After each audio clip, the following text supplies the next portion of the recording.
Still not convinced? Watch as I hit the grill glove with this 3,400 degree blowtorch, and it's barely even warm. I am now telling the computer exactly what he can do with a lifetime supply of chocolate. You're listening to the Mike Cara radio program.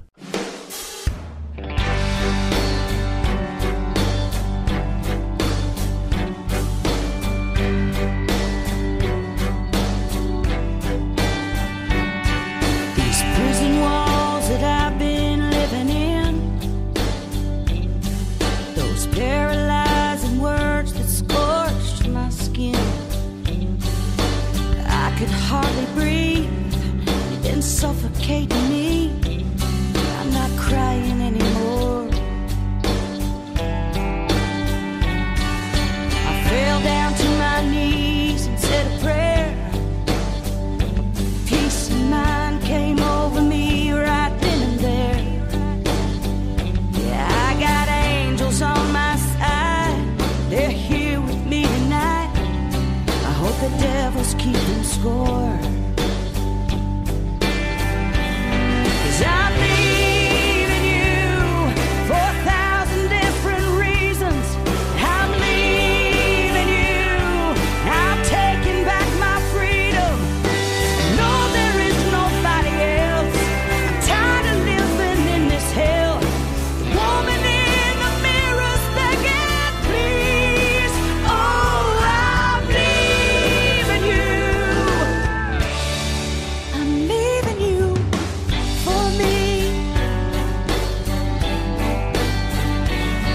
There's a different woman standing here today. I know you ain't ever gonna change, so you can wipe away those tears that kept me here for years. There's only one thing left to say.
Well, welcome back to our next edition of the Mike Cara radio program, Eye on the Nation. We definitely have our eye on the nation, as always, proudly broadcasting from Ocoee, Florida, USA, planet Earth.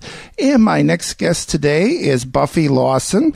And I'm leaving you, for me, is a strong statement. And Buffy Lawson is a strong woman with a history of making her voice heard in country music, from duets with Neil Diamond to writing songs for award-winning artists like Dolly Parton, Willie Nelson, Chris Christopherson, and Bo Bice, to touring as one half of the hit country duo Bombshell. Buffy Lawson makes a mark wherever she points her manicured finger, and recorded in both Nashville and Muscle Shoals, Alabama. I'm leaving for you, for me. I'm going to get that right. Is a stunning soulful country record filled with all kinds of self-reflection we could all identify with. And it's a pleasure and honor, Buffy, that you can join me today. We want to talk about that and a little bit about your career. And if you don't mind, I'd like to first of all start a little bit about where your love and passion for music came from. And since you've been a little girl, has this been a passion for you to be a singer and a songwriter and all that good stuff? Oh, you bet. Good morning, by the way. I envy you for being in Florida. But, yes, I'm going to have to make a trip and come see you. Yes, I'll tell you what. I think that it's so cliche, but it's so true. Most people that are crazy enough to stay in this music business for that long, it literally is in your blood, and most people would tell you that they drug out the chairs from the house and put on the shows in the backyard. And, when I was a little girl, I was torn because I couldn't figure out if I wanted to be Cher or Dolly Parton. They were both big influences for me. And I just always loved music. I used to stick my stuffed animals all around the room and perform for them. And it's just in your soul. When music is in your soul, you just can't quite seem to do anything else at the end of the day. So it's pretty cool.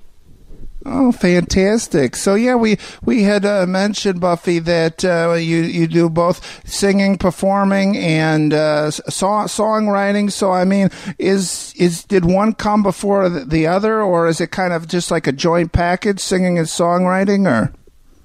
Well, honestly, for me, I know that there's a lot of artists that were the opposite, that started out as songwriters and then kind of wanted to use their voice to interpret their songs. I was a little bit backwards in that.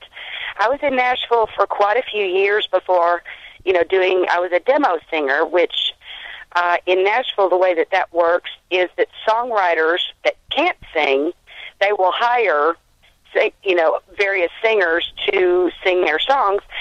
And so that's really kind of where I started, was as a demo singer.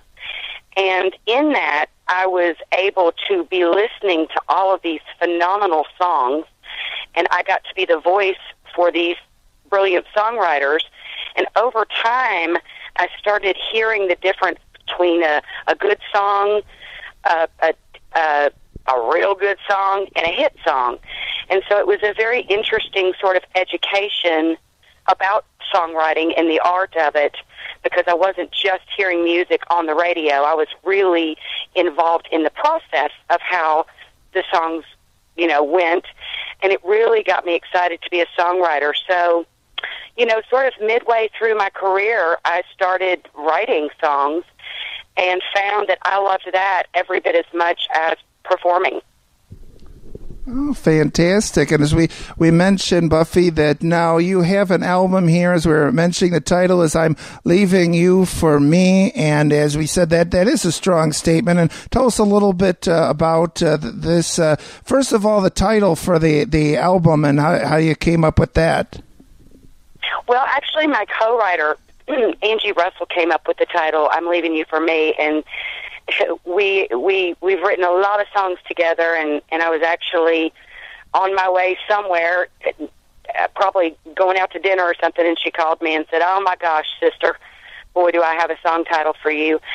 And it would seem, if you heard the song, that this song is literally a woman who's leaving a man for herself. But the more that we thought about it, and the more that we were thinking about the magnitude of a title that's that strong, it really is relatable, I hope, to everybody, because I think everybody's got their stuff.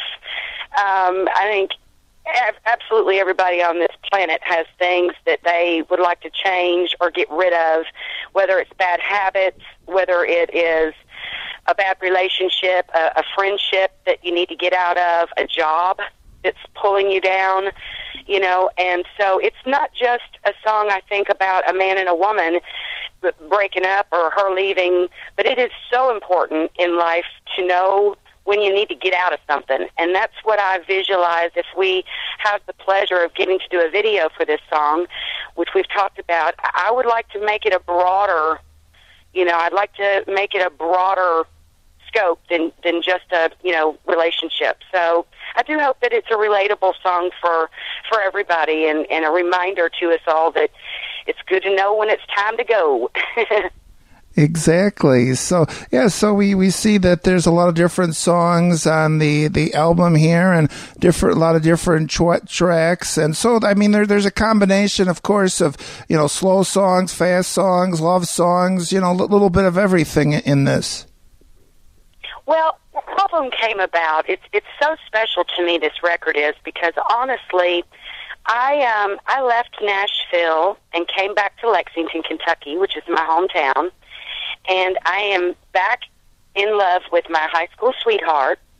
So I really was mainly writing music and not really pursuing a career as an artist anymore. I woke up on a bus for a lot of years, and, I really thought that chapter in my life had closed. And one of my dearest friends, Sandy Knox, created the record label called Wrinkled Records. And the idea for the label was that it is honest music, not necessarily trying to be commercial, not ever once asking the question, do we think that this song could be on radio? The mission for the album that they have given me is for it to just be whatever music came straight from my heart. And so it is a combination. It's a very eclectic album, I think. And I just think it fits together nicely. And honestly, when I was recording my vocals on this, I remember just closing my eyes and thinking, this may be the last album I ever cut. Who knows? And so I was really singing from a totally different place than I've ever sang. And that same spirit was the way that I approached choosing the songs as well. I just wanted this to be a very authentic, honest, real album that people could genuinely relate to. And I hope that that's what we've got. And in one way or the other, no matter what happens, I'm so proud of it. I think it's, I keep saying, if you've ever been a person who's had your heart broken, or if you've broken somebody else's heart, or if you've picked yourself up out of a deep, dark place and moved forward and made change, you'll probably relate to this record somehow. Oh, so this is very relatable. A lot of the situations, personal. I mean, are all the story songs necessarily true, or is there embellishments made to some of this, or? Well, there's a truth in everything that you write. I mean, I didn't write everything on this album, by the way. I typically do, and this time I felt like there were some songs that were brought to my attention that I felt were just so wonderful that they just needed to be on the record. But yes, I feel like as you're writing a song, it's a really neat process when you sit down with your co-writers. It's a lot different than if you're working in a corporate job or scenario where you have a specific itinerary that you're going to go through and a bulletin point. As songwriters, when you sit down to write, you literally you don't ever have to show up, number one, until about 10 o'clock in the morning, which is awesome. And you sit down in a room together, whether it's on your deck or if it's in your publishing company's office, or if it's in your living room, and somebody will be, having the guitar out, just kind of just picking on it a little bit, and then you just start talking. Sometimes you have no idea what you're even going to write about. Most of the time you don't. As I mentioned before, I'm Leaving You for Me. The title came first. But that doesn't always happen. Sometimes we'll just sit in a room and talk and just open our hearts to each other until we go, ooh, now that's something we need to talk about. So it's a really beautiful connection between songwriters, because in order to get to the really good stuff, you really have to be honest with yourself and with the other person, and have to have a certain level of trust in that person. And so from that, hopefully, and sometimes you can sit there and think you've got a killer song, and 2 days later you go, well, that wasn't so killer after all.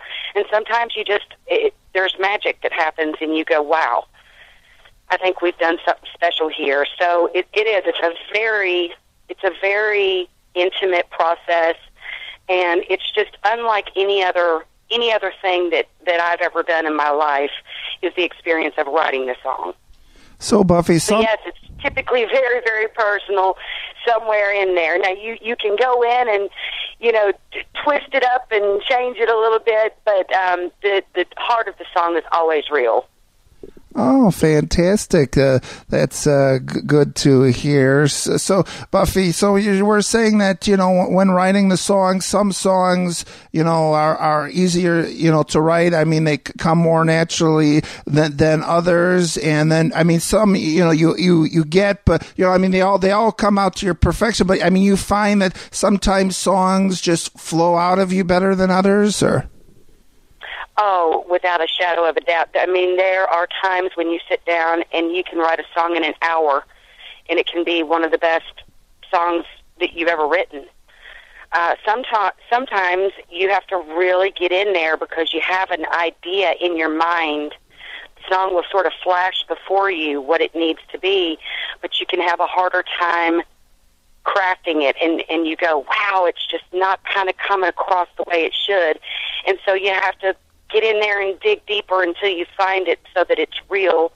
But like you said, sometimes it just magically flows, and boy, those are few and far between. People kind of make fun of songwriters and musicians in general, going, "Oh man, it must be easy to sit there and show up at 10 o'clock and when everybody else is at work by 8 in the morning, and you all can write your song and then go off for lunch." But it's a lot harder than you think. I remember my mom sat down with me probably 20 years into my career, and she said, "I decided I'd like to write a song with you." I said, "Oh, really?" She said, "Yeah." She said, "It seems like it would be a pretty easy process." And I just kind of chuckled on the inside and said, "Okay." So we sat down, and I started coming up with stuff, and she would say something. I'm like, "Well, Mom, that doesn't really rhyme." And we just went through the process, and finally she looked up at me and said, "I got to tell you, I have a lot more respect for what you do than I ever have." She's always been a huge fan, but I think in that moment she realized that it really is, it's a difficult process, and there's a real structure to it.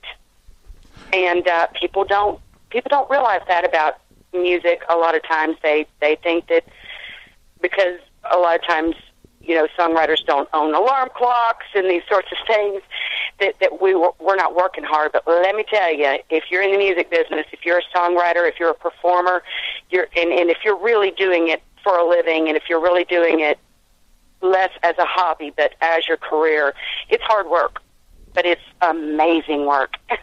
Okay, Buffy, we're going to take a quick break, and we will be back. My guest today is country music singer-songwriter Ms. Buffy Lawson. You are listening to the Mike Care radio program, Eye on the Nation. We definitely have our eye on the nation. As always, proudly broadcasting from Ocoee, Florida, USA, planet Earth. And please stay with us for our next segment of this edition of our program today. Hi, Batman. I came here today to the Batcave to ask you for your help. There's a giant penguin in Gotham City. Batman. He's driving everybody crazy. You gotta stop him now. All right, let me ask you a question. First of all, how'd you get in the Batcave? Second of all, is it like a real penguin or just like a guy in a penguin suit? I'm confused. I don't know, Batman. All I know is he's driving everybody crazy. And you gotta help us, Batman. Now! Alright, let me just ask you one more time. First of all, how'd you get in the Batcave? Second of all, is this like a real penguin? Or is this like a guy? He's just like running around Gotham City in a penguin suit? I don't know. What is it? Batman. I just told you. I don't know. But you gotta help us all. Now! You're listening to the Mike Care radio program, Eye on the Nation.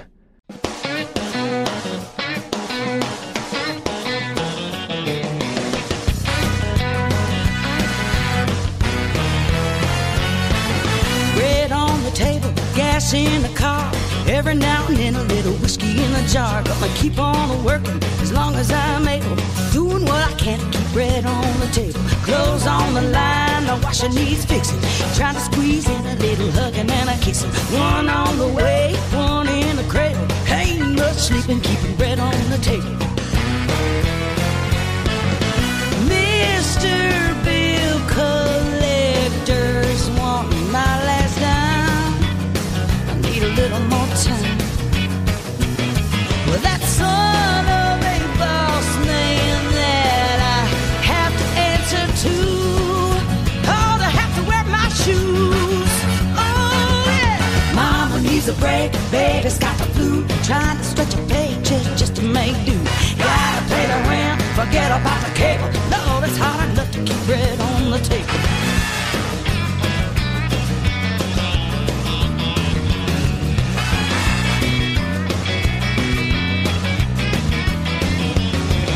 Most of my friends in the same boat, hanging by a thread, need a little more road. Go to church on Sunday just to see the light. Heaven knows I tried. Thank the Lord for getting me through one more day, keeping the wolves away. Gotta keep bread on the table, gas in the car. Every now and then a little whiskey in a jar. Gonna keep on working as long as I'm able. Doing what I can to keep bread on the table. Clothes on the line, the washer needs fixing. Trying to squeeze in a little hug and a kiss. One on the way, one in the cradle. Ain't much sleeping, keeping bread on the table. Bread on the table, gas in the car. Every now and then, a little whiskey in a jar.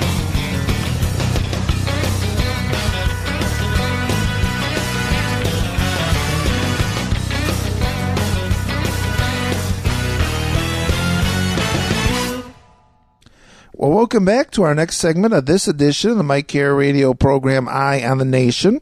We definitely have our Eye on the Nation, as always, proudly broadcasting from Macoy, Florida, USA, planet Earth. My guest today is country music singer, songwriter, performer, musician, Miss Buffy Lawson. And Buffy has an album, a new album. It is called I'm Leaving You for Me.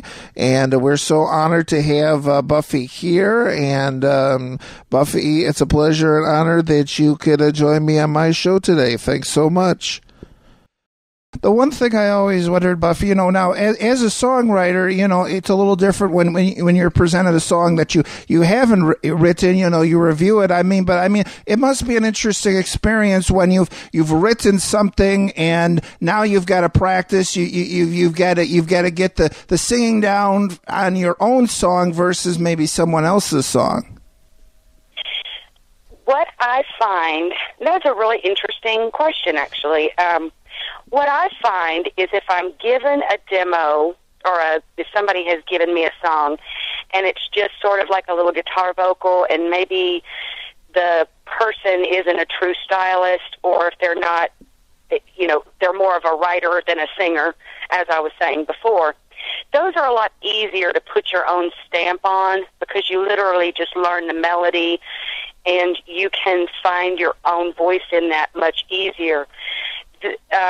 If you're given a song from an artist that is a fantastic singer and a very detailed, amazing stylist, it's a lot harder because it's easy to try to copy what their inflections are because obviously if you love the way they're singing it, you want to use those inflections. So in order to keep it your own, you literally try to learn it as fast as you can without having to listen to that artist sing it too many times so that you can have your own spin on it so that it becomes not you copying somebody else, but that it's your own authentic voice. So the better the singer, nutshell, the better the singer, the harder it is to find your own voice in the song. And I had a couple of those that were, as a matter of fact, very intimidating on this record, Lightning in a Bottle.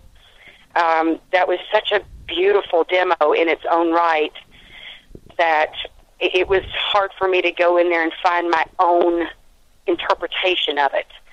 And I wasn't even sure that I was going to be able to do it. And I feel that I did step away from the original demo, and I was able to find my own style lamp.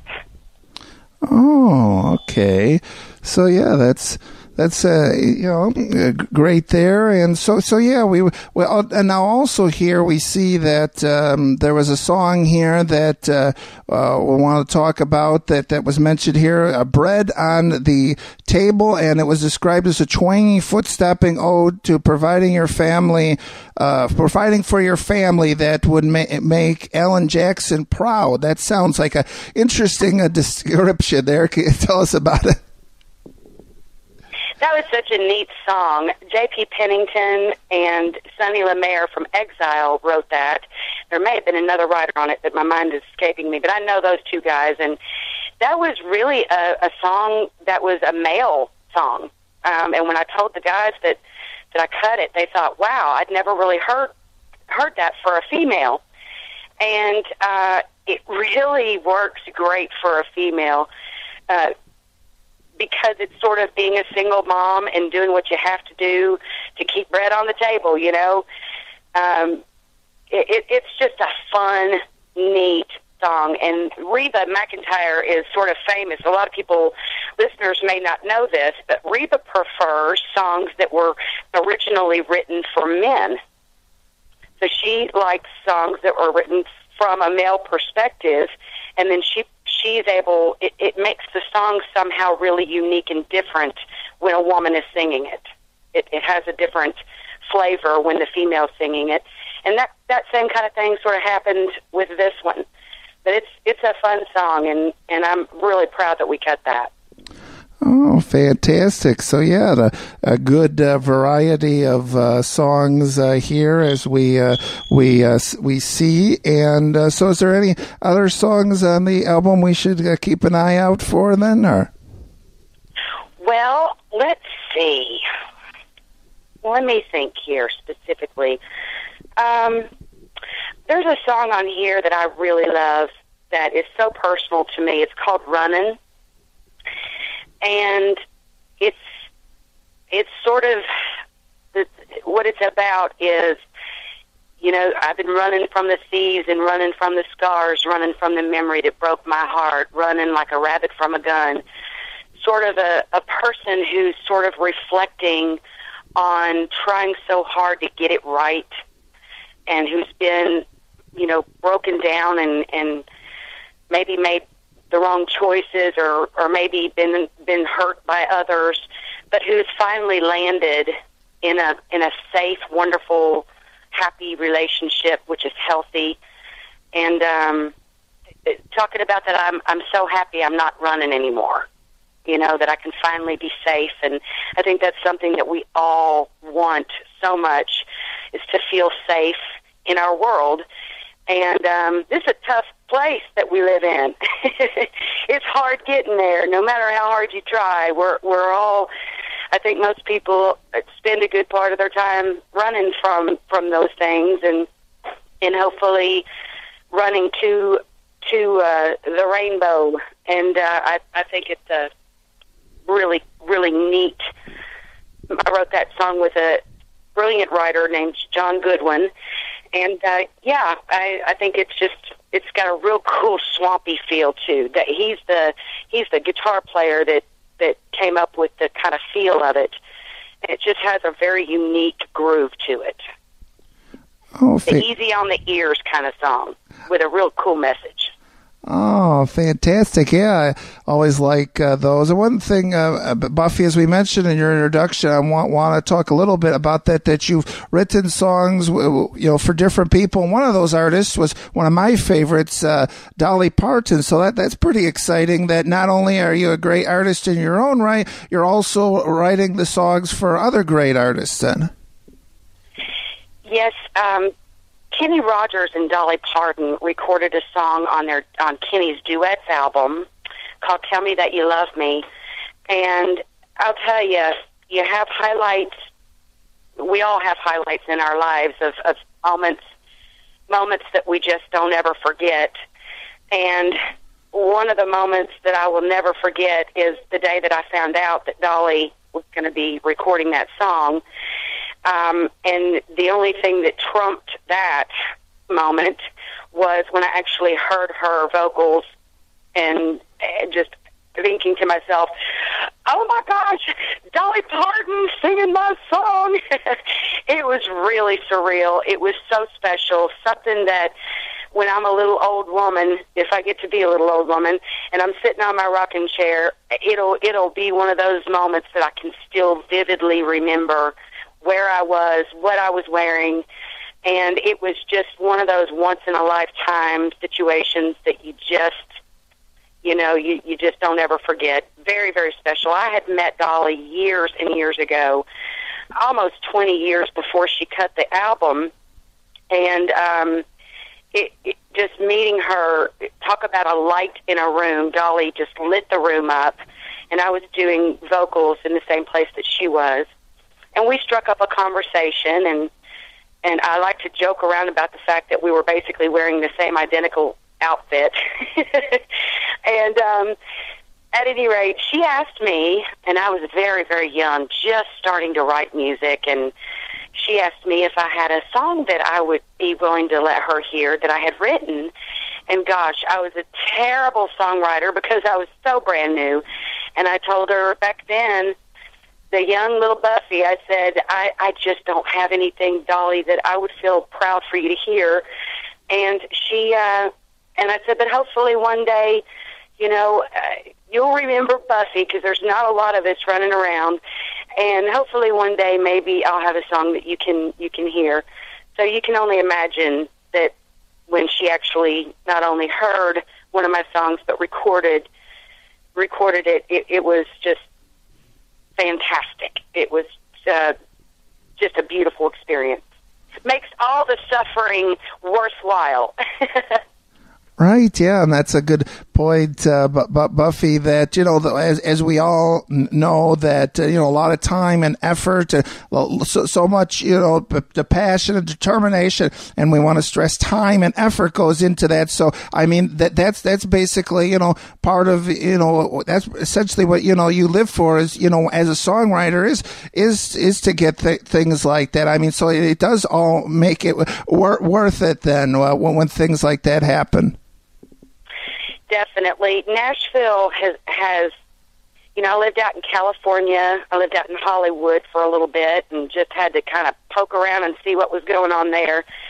So many talented people there. But I'll tell you what, I've never been anywhere in the world, and I've had the pleasure through music of being able to travel literally all over the world. But I've never been anywhere in a more concentrated volume of brilliance than Nashville. So the competition is really stiff, and there are so many fabulous songs out there. I mean, just incredible. You could go see show after show after show after show of songwriters who, by the way, are way more celebrated, the songwriter is, than the artist in Nashville. People may not realize this, but, if you have a big superstar in the room and then you have a big, huge writer in the room, in Nashville, the community kind of is looking at the songwriter as the superstar because it's it's just how that town is. So it is hard because everybody, there is so much competition. But what I found to be very lovely about Nashville on the flip side of that coin is in many industries, such as what I experienced, like I said, out in L.A. And in other places, the competition tends to bring out kind of ugliness in people, and people get very competitive and are not thrilled when other people have their success. We are all pulling for each other so much. And when I hear a song on the radio that I know one of my co-writers wrote, I am just as excited for them as if it happened to me.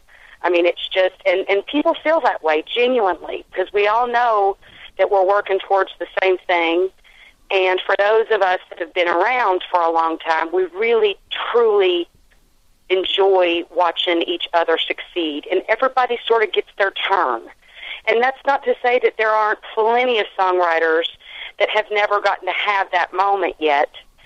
But a lot of times, some of the more accomplished writers will take these young writers under their wing and kind of teach them the craft. That happened with me so many times, that I had writers that really, they were so far out of my league, but there was something in me that they saw, and so they didn't have to write with me. They probably would have written a much better song had they gone and written with one of their fine-tuned co-writers, but they did. They took me under their wing. Harlan Howard being one.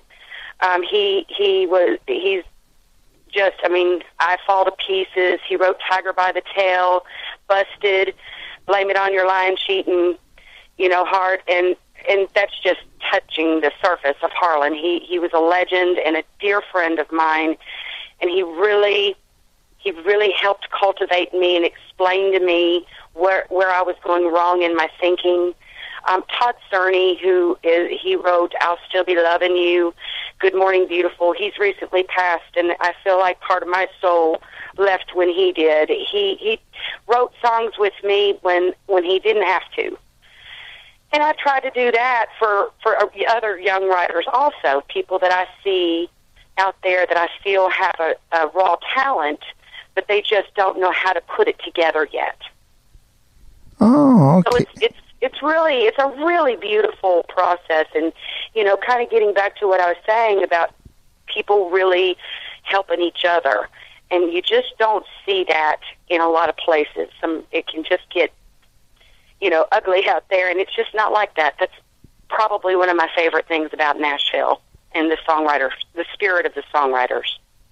Okay, Buffy, we're going to take a quick break, and we will be back for our very last segment of this edition of the Mike Care Radio program, Eye on the Nation. My guest today is Ms. Buffy Lawson, who is a fantastic, super-duper, and really good and fantastic singer, songwriter, musician, great country music person and performer, Buffy Lawson. Buffy, it is great that you could join me, and we're happy to promote a new album.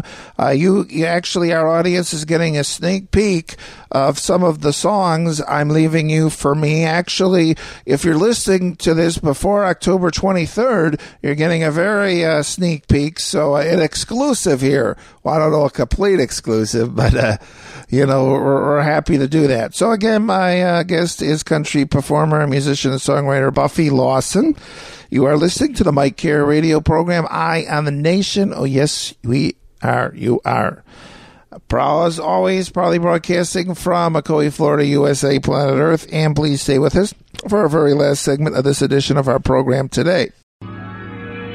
Water dances where visions begin. Science reveals the life within.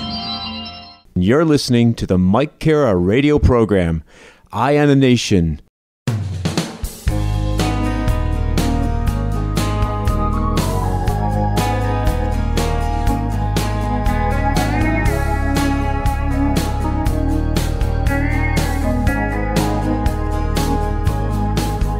I've been running like the rain, like a leaf in a flood, running like a drink in a wino's blood.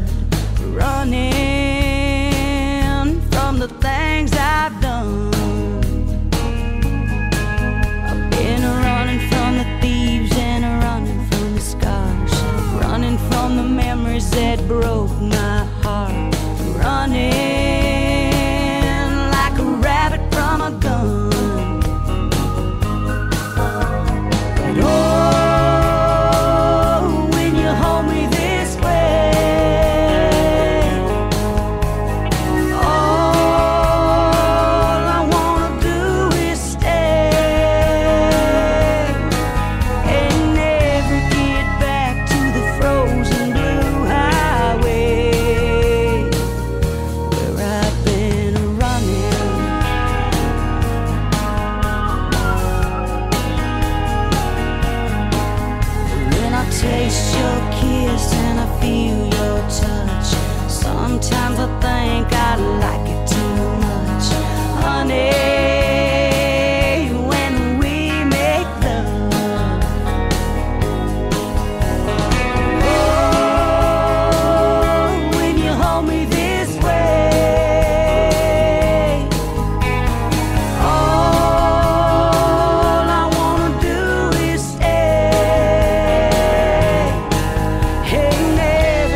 I've been running.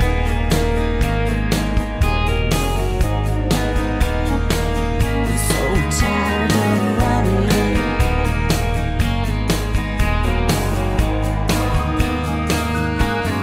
Too much running.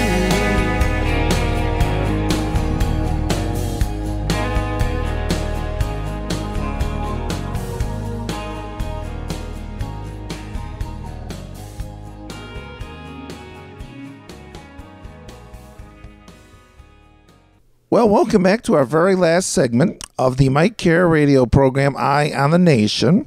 We definitely have our Eye on the Nation, as always, probably broadcasting from Ocoee, Florida, USA, planet Earth.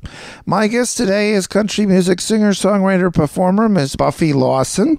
She has a great new album. It'll be available October 23rd, and you have been listening to exclusive songs. So if you're listening, if you're listening to this before October 23rd, it's exclusive, but after, it's always special. And the album is I'm Leaving You for Me. Again, my guest, Buffy Lawson, great singer, songwriter, musician, country music person.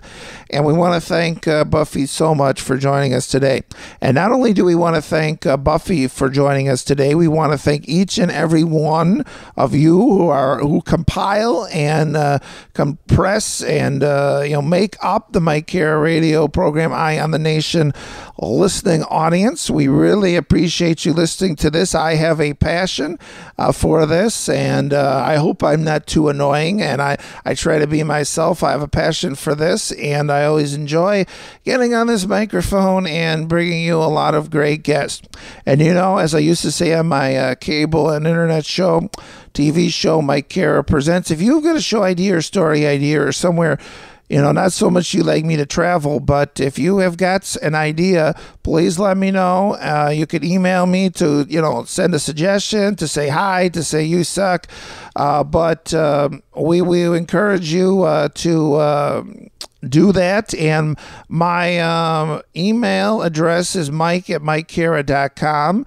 It's plastered all over the place on this website and Facebook and who knows elsewhere. Freg's Place, I don't know. But, we want to let everyone know that the MikeCare.com actually comes into admin.com. So MikeCare.com, EyeOnTheNation.com, FregsPlace.com, Delta66.com, whatever it might be comes into admin.com, admin@MikeCare.com, which you can send me to. And all that comes into my main email account, which I won't reveal for security purposes at this point. But I want to thank everyone again for listening. And if you could hear the sound of my voice, if you could hear when the lights go down in the city and the sun shines on the bay. If you could hear that, we really do appreciate it. Again, my guest is Ms. Buffy Lawson. And Buffy, pleasure and honor you could join me today. Thanks so much. Oh, yeah, one thing, Buffy, we want to let our audience know is besides songwriting and performing and recording albums that you've also toured with artists like Miranda Lambert and Montgomery Gentry and Luke Bryan and Brad Paisley and Joe Nicholas and so on. And, that must be pretty cool. So, to actually, be able to, actually do tours with them. So, it's really probably neat to see how, that they do their shows and just being involved with, so many different artists then. Yeah, it is. The way that country music is set up, it's also very different than I think the way pop goes. And it's a really neat because there's fairs and festivals that are going on all over the country, and a lot of the artists are on the same fairs and festivals. They'll start at 9 in the morning and go all the way through the day, Saturday, and all the way through the day, Sunday. So you get to know the artist, and country artists, for the most part, are just so down to earth, and we would all just sit out, and you have a lot of time on your hands when you're out on the road, and that's, believe it or not, that's the hardest part, is just kind of waiting for your sound check and waiting for your show, and then waiting to do your autographs. And there's a lot of waiting that goes on. But in that process, you really get to know. I got to know Miranda Lambert, and she's hilarious. She's so incredibly smart. she's a fabulous entertainer, and she doesn't have an egotistical bone in her body, and it's just refreshing to see. Same for Brad Paisley. You know, I've known him since before he was an intern at ASCAP when I met him. And to watch his career grow and get to see him out on the road and open up for him, it was just awesome. And I can honestly say I don't recall an experience with a country artist that I didn't leave thinking, wow, what a cool person that is. And all these people work so hard, touring sometimes at the least 250 days a year. So being away from your family and your friends that long, you know, you have your own family and friends out on the road. And when some of those artists that you respect their work so much, when they become part of that world, it's very special, and you really get thrilled. You know, when I was touring with Miranda, we didn't do an actual tour with her. We just did a bunch of shows that we happened to be on the same, you know, the same bill. But she had not completely peaked out at that point. She was getting fantastic reviews at that time, and people were really definitely paying attention to her because you just can't not. She's so fabulous. But she had not had her huge success at that point, and you can only imagine I was just so thrilled to kind of watch her career and to watch her get to that next level, because I just thought she was not only such a talented person, but also such a real, honest, great person. And I'm choosing her name specifically, but I could say that for so many of the artists that we worked with. Guys from Montgomery Gentry, they're from really my area here in Lexington, and people everywhere just know and love them from here. But those guys are just fabulous. They're great guys, and they would stand on the side and watch our show, and it was like, wow. You know, they're Trace Adkins. Oh, I loved him. He was one of my favorites. We opened for Trace quite a lot, and he is one of the tallest people I've ever met. I mean, and I'm a shrimp, so I had to stare up at him, and I remember the first time I met him, he kind of had a similar presence that Dolly had. When he walked up, he was wearing all black with a big hat, and he was watching my show, and he was like, "Hi, I'm Trace. Good to meet you." And I was like, "Hi, I'm Buffy. It's good to meet you too." You know, that's how I felt. You know, but what a down to earth, cool guy. I mean, he doesn't like to talk a whole lot, but that's just his style. But when he opens his mouth, he usually says something hilarious. And man, he sings just as good live as he does on his record. And just what a cool life to have, where you get to meet and work with and appreciate these brilliant people, from the songwriters to the artists. It's really, if it all went away right now and this was truly going to be my last record and so forth, I would say I got to see and experience so much more than I ever dreamed, and it's what a cool life to get to have. Oh, fantastic. And we hope that you do make many records in the future, Buffy. And speaking of that, you know, we have this album out. So, I mean, are you the type of person that is always thinking about new albums, or always got songs stacked up in the closet somewhere? Or, I mean, you always feel that there's opportunity for more? Or? You know, I really have to answer your question immediately, yes. Typically in my life and in my career, that's exactly what I'm thinking is what's next? What's next? Thinking ahead.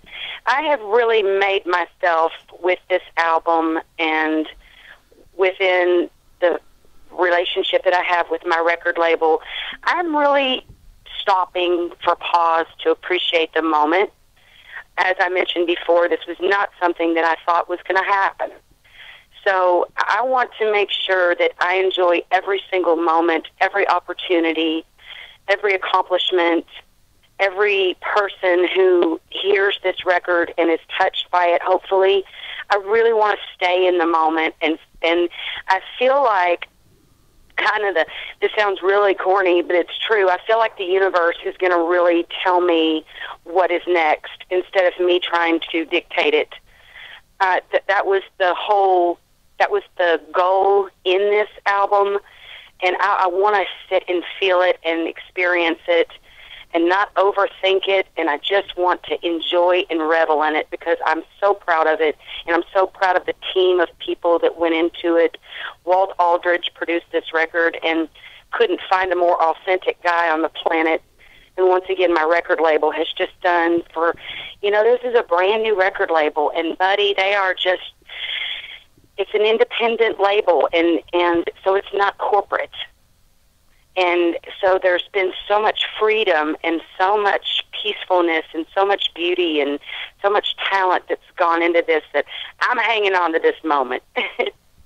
Oh, okay, Buffy. And before we go, we want to definitely let everyone know that you've got a website and people can definitely purchase the CD there. So can you tell us about your website? Yes, it's BuffyLawson.com. And it is currently under construction. We hope to have it up here in a couple of days. So if you go check that out, it'll be up before long. But you can also go to wrinkledrecords.com, and you can check out the information. The CD will be available for sale October the 23rd. So I'm hoping that your listeners will go out there and give it a try and see if you like it, and tell your friends, and I just hope everybody enjoys it as much as I have. Okay, Buffy, we really appreciate your time. Wish you the best of success. And any final thoughts or anything else you'd like to mention? Well, I just want to thank you for taking your time and letting me kind of tell my story. And we, like I said, there's a lot of independent labels out there these days, and we need all the artists that are on those independent labels, or the people out there have new and different ways of discovering artists now. It doesn't have to be in the typical way. So I think for the fans out there, the sky's the limit, and go out there and find your new artist and find all the new voices that suit your soul. And just thank you very much, and that's all I got. Oh, okay. With that, we thank you. My guest has been Buffy Lawson, and you've been listening to the Mike Care Radio program, Eye on the Nation, and please catch us again next time.